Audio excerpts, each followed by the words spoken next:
Hi guys, இந்த வீடியோவில் என்ன பார்க்க போகிறோம் அப்படின்னா, டுடே வந்து ஒரு மிக்ஸி இருக்கும். ஆனால் வதக்காமல் கொல்லாமல் எதுவுமே பண்ணாமல் ஒரு சிம்பிளான ஒரு சட்னி ரெசிபி தான் பார்க்க போகிறோம். வாங்க வீடியோக்குள்ளே போகலாம். அப்படி என்ன சட்னின்றதை வாங்க வீடியோக்குள்ளே போகலாம். வீடியோவில் காட்டுறேன்.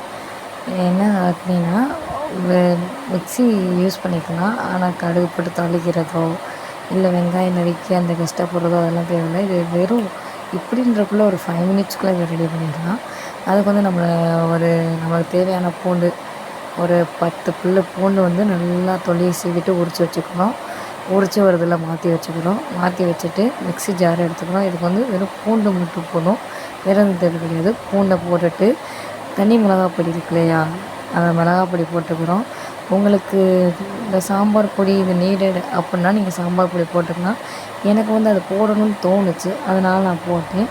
வெள்ளைப்பூண்டு நல்லா அந்த துளியை சீவி நறுக்கிட்டு மிக்ஸி ஜாரில் சேர்த்துட்டு தனி மிளகா பொடி, சாம்பார் பொடி இதை போட்டுட்டு தூள் உப்பு வந்து நம்மளுக்கு தேவையான அளவு தூவிட்டு நல்லெண்ணெய் இருக்கு இல்லையா, நல்லெண்ணெய் தான் இதுக்கு யூஸ் பண்ணணும்.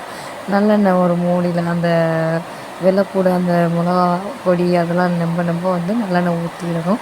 ஊற்றி நல்லா குறன்னு அரைச்சி எடுத்துக்கிடணும். அதனால் வலுவலுன்னு இல்லைன்னா ஒரு மைண்ட் பேஸ்ட் ஆகிற அளவுக்கு ஒரு மாதிரிக்கு நம்மளுக்கு தொட்டு பார்த்தா தெரியும் இல்லையா, குறன்னு இருக்குது, அந்தளவுக்கு நம்ம அரைச்சி எடுத்துக்கிடணும். அரைச்சி எடுத்து வச்சுட்டு அதுக்கப்புறம் நம்மளுக்கு கடுகு கருவேப்பிலை இது போட்டு தாளித்து வைக்கிறனாலும் நம்மளோட விருப்பம் தான்.